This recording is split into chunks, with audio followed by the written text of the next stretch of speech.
What's up, everybody? Welcome to Heresy Financial.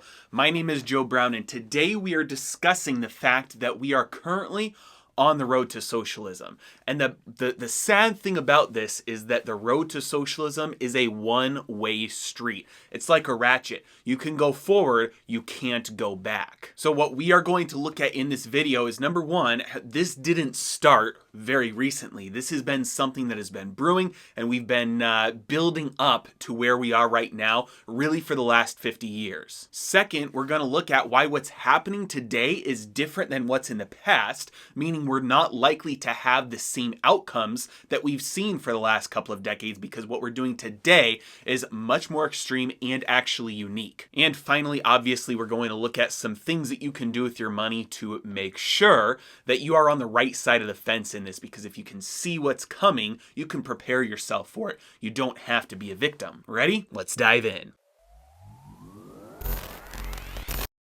All right, guys, so we need to get one thing straight before we start discussing, and that is the definition of socialism.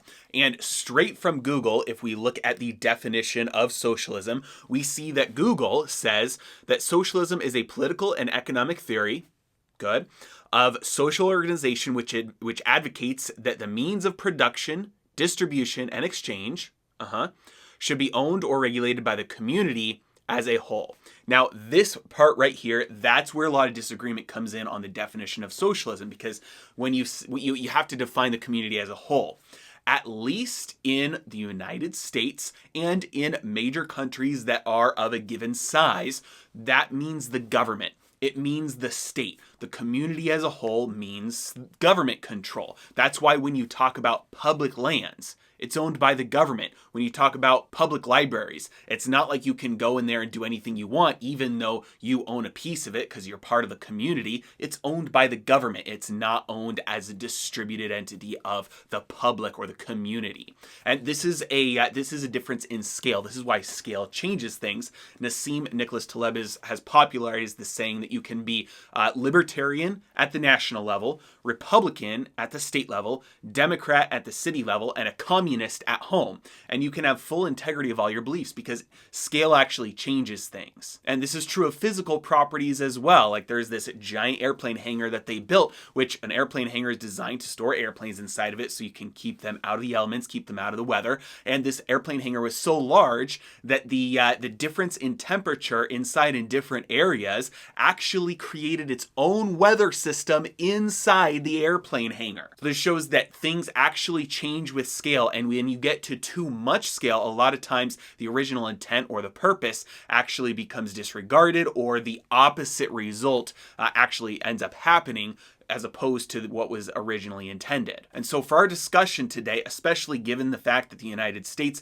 third biggest country in the world, community control equals government control, especially when you're talking about the distribution, the production, and exchange of resources. Now, and we're almost fully there, but like I said, this story doesn't start recently. Doesn't start with Biden, it didn't start with Trump, didn't start with Obama or Bush or Clinton. It goes all the way back to 1971. And as we can see here, most of the problems that we're focusing on today are really symptoms of the underlying problem, which is the fact that government has unlimited spending power.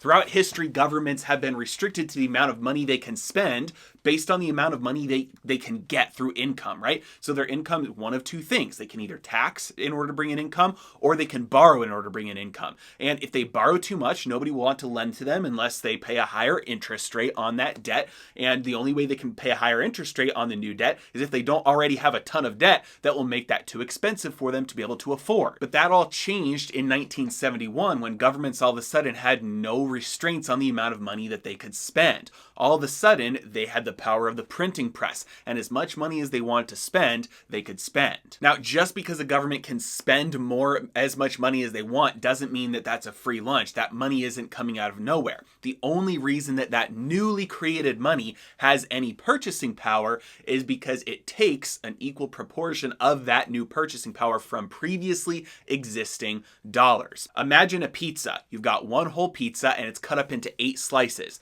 There's 8 slices that equal and represent one whole pizza. Now imagine you want more pizza, and so you cut that same piece of pizza, that same whole pizza, into 16 slices. So you double the amount of slices. Now there's 16 pieces of pizza, so you doubled the number of slices, but is there any more pizza? No. The only reason that the new slices have any pizza in them is because they took that relative amount of pizza from the previously existing pizza slices. It's the same way with an economy. Dollars, or currency units, they have their purchasing power. It's basically slices. They represent slices of an economy. And if you create new units of currency, if you print more dollars into an economy, the only way that those have any purchasing power is because they are directly taking from the purchasing power that all the previously existing dollars already have. It's just like cutting up a pizza into more slices. Now, this is a problem because what makes up half of every transaction? Money. Every time you sell something, like maybe you sell your labor, and you receive wages, there's a transaction going on there. Money is one half of that transaction. Every time you buy something, say you go through the drive-thru and you order a cheeseburger, what's half of that transaction? Money. And so when a central planner, a centrally controlled government, or an entity inside that government like the Federal Reserve, has the power to extract purchasing power from every single transaction that takes place across an economy, and then redeploy that purchasing power into other areas, that's socialism. Maybe not full-blown socialism yet, but that's socialism. Because left to itself, the free market would have taken all that purchasing power and distributed it in a different way.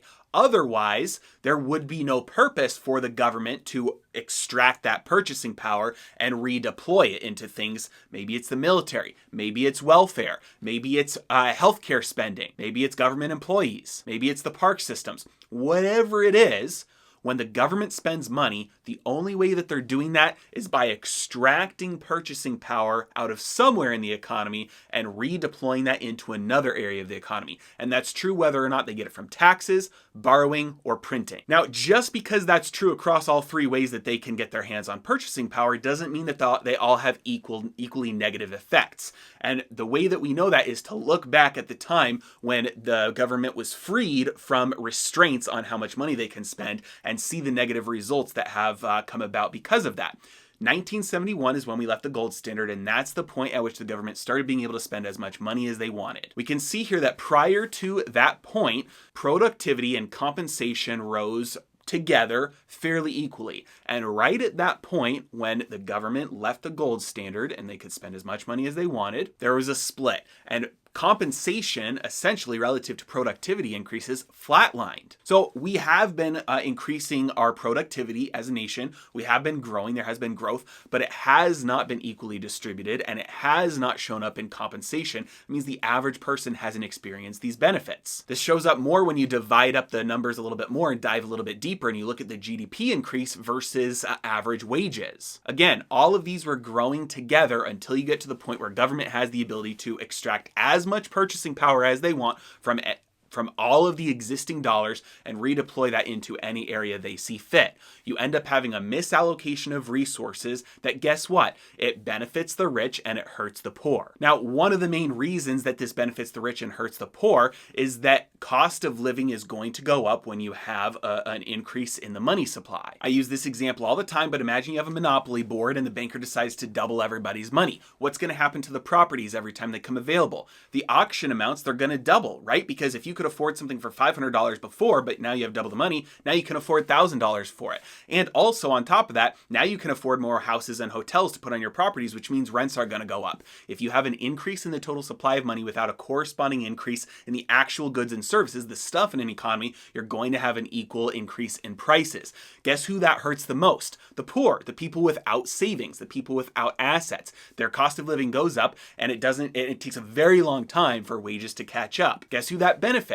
The business owners, the people with savings, and the people with assets. The rich. Because if the cost of everything goes up, that means the revenues of those companies selling those things goes up. When revenues go up, that means their stock prices are going to go up. Who is the one who owns all of these assets? The rich. And so the rich are going to have their cost of living increase but it's going to be offset by the fact that they own all the assets. So you have a deeply steepening inequality and wealth distribution as you have the government with the freedom to spend as much money as they want, drawn by the purchasing power from all existing currency units. Now, one argument to this is that people will look at Japan and they'll say Japan has printed way more money than anybody has, and they haven't had inflation. But the problem is you're looking at the wrong type of money. There's two types of money, really. There's base money and there's broad money. Base money is kind of the amount of money that's in the under layer of the system that is used to create the money that's actually in circulation. So all the money that's in circulation is broad money. Japan has increased its base money by a lot, but they haven't really increased their broad money by a lot, the actual amount of money that's in circulation. Their central bank has printed a lot of money, but over the past couple of decades, their people and their companies have been paying off their debt. They've had, a lot of austerity. They've been deleveraging and they've been saving. That means the amount of money that's actually in circulation in Japan has only grown by about 3% for the last 20 years. In contrast, the amount of broad money in circulation in the United States has grown at an average pace of about 6% for the last 20 years. So the amount of money that we have going around in the system, that the growth rate is double that of Japan. And a huge portion of that has come just in the last 1 year. In fact, last year, the broad money increase in the United States grew at 25% in 1 year. This is astronomical, and it is unheard of in US history since World War II. And guess what? We're not fighting a war right now. And also, guess what? Nobody in America has savings. That broad money increase was due to America drawing on the savings of all of the Americans. That isn't happening today. In fact, the opposite is happening. This money is being printed to be handed out as universal basic income. And I call it universal basic income on purpose because that's what it is. Anytime, like I said at the beginning, socialism is a ratchet. It's a one-way street. You go forward, you can't go back. The very first time we had a stimulus bill where there were checks handed out to people in March, I started saying, this is never going to end. This will be continuous. You can't pull this back now. And what did we see? Just this week, the United States government authorized a stimulus package with paychecks to individuals that were more than a year ago when we actually were in the midst of a crisis. We've got $200 to $300 paychecks for every kid going out to parents starting in July through the end of the year as a child tax credit, and the plan is to make that permanent. The plan isn't just to let that expire at the end of 2021. The plan is to work on something that puts that into place permanently. So if you have kids, you get universal basic income. We have a continuation of the jobless benefits. So if you don't have a job, you get income. Guess what? We also have these stimulus checks. That means if you don't make over a certain amount of money, guess what? You get handed out checks from the government every once in a while. And look, I'm not saying that there's a lot of people who don't need this. I fully understand that there are a lot of people in very hard times right now, and this is a lifeline for them. What I'm saying is that the second and third order effects from intervention from a central planner equals more destruction down the road. And ultimately, this is a band-aid. It's like taking morphine when you have cancer. It feels good, but you're gonna overdose, and what you really need is chemo. Yes, that's hard, and yes, it's more painful short term, but it's political suicide because of that, and therefore, our policymakers will not make the choices that are healthy long term. They'll continue to do this until our economy dies of overdose of easy money. Now, like I said, this has happened before, many times throughout history. When governments get addicted to printing money, eventually the purchasing power of the currency collapses. It results in widespread poverty, except for the people who saw it coming. The people who owned actual physical goods, like cows and chickens, the people who owned gold, the people who owned stocks, the people who owned real estate, the people who own assets or physical goods and services or physical goods. These are the people that actually get rich because of this. Because as the currency hyperinflates, it means that the value or the price of the real goods and the real assets and the goods that you have go up. And those are the people that are able to make it through. So yes, we are on the road to socialism. And no, it doesn't look pretty going forward. But putting your money into assets is something that is going to protect you from the inflation. And ultimately, if things get bad enough, it will provide you with the wealth that you need to escape. I know that's probably worst case scenario, but we've seen it happen before. As always, I really appreciate you guys. Thank you so much for watching. Have a good day.